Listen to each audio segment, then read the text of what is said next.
mean, who doesn't love a good Transformers movie? Moi. I've hated them since they started. I just don't care for the Transformers. I mean, there's a long, interesting history behind the toys. Film is it was very enjoyable, such a good time. It was set in the 90s, and Optimus Prime brings me back to my childhood. So just hearing his voice, it's like super comforting to me somehow. Now, the reason I didn't see much of the 90s stuff because you only got three characters that are real in the whole movie. The rest are all Transformers. This is always like an after-school special. It's like an after-school special movie for kids that we watch in the afternoon. And it turned out for me to be, like you always say, after-school homework. Amateur Girl and Fanboy present the Big Bad Glass Movie Review.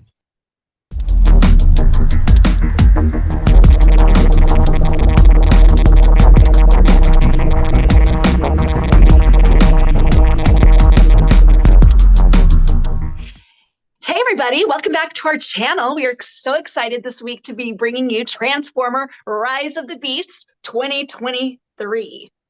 Oh God, stop. Oh. I mean, who doesn't love a good Transformers movie?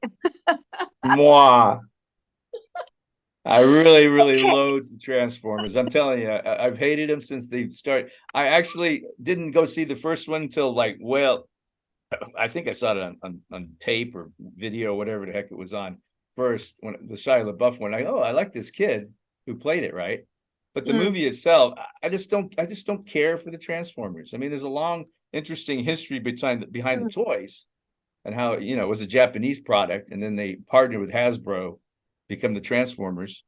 And then I got really interested in the origin of the Transformers, and there's actually like 6 or 7 different origin stories depending on which media you go to. So there's no cohesiveness at all with this stuff. Now, Yeah. comic books is the same way. It goes from comic book movie. There's no to speak of. So, but we can talk about that. But anyway, I'm gonna let Amateur Girl. I'm Fanboy from Chiang Mai, Thailand, and this is Amateur Girl from somewhere near Hollywood. And we're going to be talking about Transformers Rise of the Beast. And I'm going to let Amateur Girl give us her review, because it seems like she really liked this movie a lot. It was very enjoyable, such a good time. It was set in the 90s, love the 90s. I really do feel like they could have put a little bit more of the 90s clothing, and I feel like they kind of glossed over that. I always think that's super fun when we go back in time. So I was looking for a little bit more of that, but still fun. Loved the music, and Optimus Prime brings me back to my childhood. So just hearing his voice, it's like super comforting to me somehow. I actually, after I watched the movie, I went home and started watching some old cartoons. And then I looked at the ranking of the Transformers movies. And I think number 1 is the animated Transformers film. So I started watching that, and it just brings like a calmness to me. Like it brings down my anxiety. Oh, maybe that's why I was trying. Every time I watch these things, I want to go to sleep. I mean, literally, it takes me way down into the lower levels. Like I find myself even in this one, I found myself waking up at certain parts. So I was having micro naps all the way through it. I'm serious. This had the same effect on me as Tar, the movie, had on you. Like a movie like, some movies like Tar, you want to lean into them, right? Because you're really interested in what's going on. This movie, I just want to lean back and get away from it. It's like, it was like, and the only reason I went to see it because my Amateur Girl demanded I go see it. And I made her watch quite a few movies that she hated. So I thought, well, I've got to go do it, put myself through it. And it was quite the challenge. The storyline was relatively weak, and I do know that I did read too that the timeline doesn't necessarily match. Again, people can school me on that because I don't know the backstory. Again, I go to the movies just to like. Even though I've seen them all and I've slept through a lot of them, like I really hated that one that ran for almost 3 hours with Mark Wahlberg. Oh my God, that thing was unbelievably boring. If you want to torture somebody, put that on. Just put them in a cell, put that on, leave it on. They'll tell you anything you want after a while. This movie's just so horrible. I just don't. I just really hate them. It's like they're to me. They're well made. The talent is amazing, as we were talking about earlier. Anthony Ramos, Broadway star in Hamilton, recording star, now a movie star. So incredible. Then we had Ron Perlman, Michelle Yeoh. I keep saying Michelle Yeoh, Peter Dinklage, and Peter Davison. That's what I'm trying to say. So he had an amazing amount of talent. The effects are great. Now, the reason you didn't see much of the 90s stuff, because you only got 3 characters that are real in the whole movie. The rest are all Transformers. But even after seeing all those, I was confused myself on the timeline. I'm thinking back, how's this timeline fit together with this and that, and Optimus Prime, and all these other little stories we've been in those other movies, and I don't really pay very close attention to them, because for me, this is always like an after-school special. It's like an after-school special movie for kids they watch in the afternoon, and it turned out for me to be, like you always say, after-school homework. It was brutal. It was a brutal sitting. I was like, oh my God.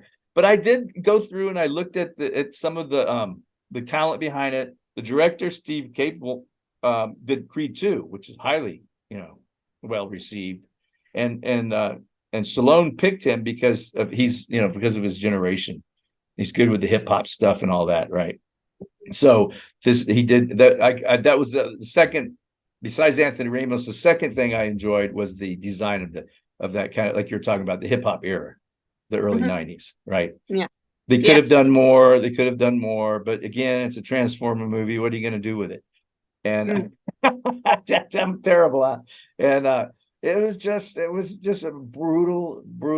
From the opening scene, I'm like, oh, I can't take this to the closing credits. I'll be honest. The last maybe 15 minutes of the last act, I kind of got into that because that's the action sequences I enjoy, and I wanted to see how it resolves. So I woke up for that. But that, I'm telling you, folks, this is not a movie for me. I don't know why. I've never cared for these movies. I'm not a fan, never been a fan, never owned a Transformer. I don't know if did your kids have Transformers? Yes. Oh, they did. So they had them. Yes. I don't know if did you have a Transformer growing up? Did Grant have one? No, I was more into dolls, but yeah. But So I still love me some Transformers. So yeah. I was a little bit old by the 80s, so I didn't even have. I had friends when I was a little kid in the 60s.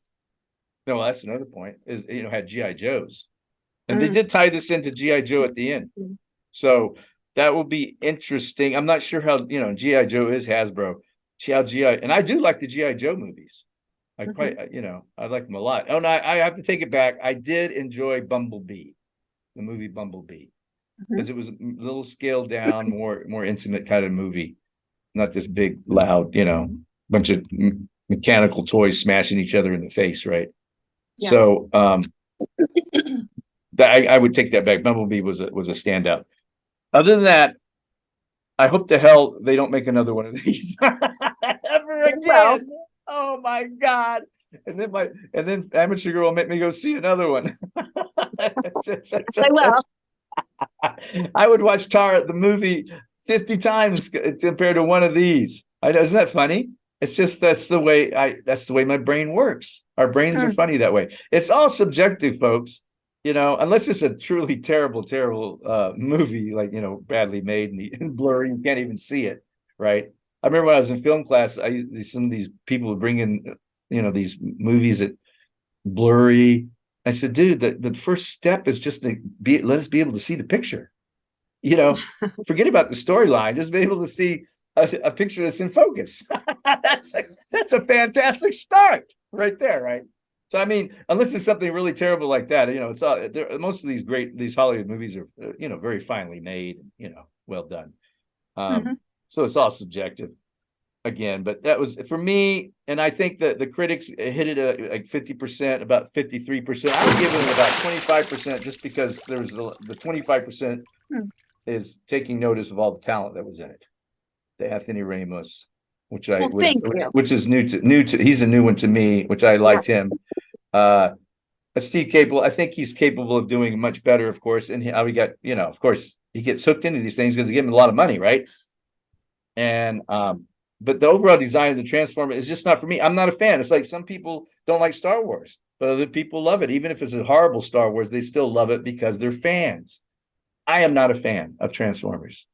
As when we get to the DC, I'm a fan of DC, and I will bend over backwards trying to say why it's good. But since I'm not a fan of Transformers, it's just not my cup of tea, right? And I don't know why. Like I said, I didn't grow up with them. Maybe if I had grown up with them, like I had Transformers laying around my bedroom when I was a kid, I might, and they would become like little intimate objects to me, and it would like transfer to the, my heart would transfer to the screen, correct?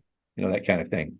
The last thing that gets me, and I'm sure that, like we were talking about earlier, it has to do with the comic books and everything. I mean, the Transformers has been in comic books, book form, movie form, as you said, cartoon form, like on television. And every one of them has a different origin story, right? In the original movie, the first one was Shia LaBeouf and Megan Fox, right? It was the Allspark that kind of, I'm only going to talk about 2 origin stories right now. The Allspark, which kind of makes them run, right? And then and there was a whole like a little theory about the Allspark. And the other one is it's almost like Rocket Raccoon. They come from a planet of Cybertron, and they were started by these things called these higher intelligent beings. And then over time, these depending on which story you read, again, they became sentient. They became aware, right, over time. So like I said, there must be 6 different origin versions. So this is crazy. So I guess when they wrote the screenplays, they just take their pick, which one they want to follow. I think the Allspark one was actually developed for the actual screenplay. I think that was made up for the movie. So, and they didn't go into any of that there. But when I was watching it between my naps, I kept thinking about, that origin. Where the hell these things come from? Because it kind of always interests me. As one of the movies that I slept through talked about the origin of the Transformers, other than the Allspark. Did they talk about it from the very beginning? They talked a little bit about it. They reference it kind of. They want to get back there to Unitron or Cybertron, or wherever the hell they came from, and all that stuff. And and then the I guess the best one is that there's origin theories. There's two there's Chaos, which is is it Unitron? Is that the evil guy? And I don't remember things. I'm not even a fan. I'm talking about this. I assume it's Unitron is the bad dude. I don't know why they call him Unitron. And then you of course get the Transformers, right? The Cybertrons, the ones that can transform themselves either into animals or to machinery. It should be a great thing to be able to do, I think. Yeah. And it's funny, just as a side note, Peter Davison just got into a car accident. He must have, and he played Mirage. He must have thought he was Mirage. I hope he's okay. Anyway, other than that is our talk for the Transformers: Rise of the Beast. Anything else? Sir. Okay, that's our little talk. Next week we'll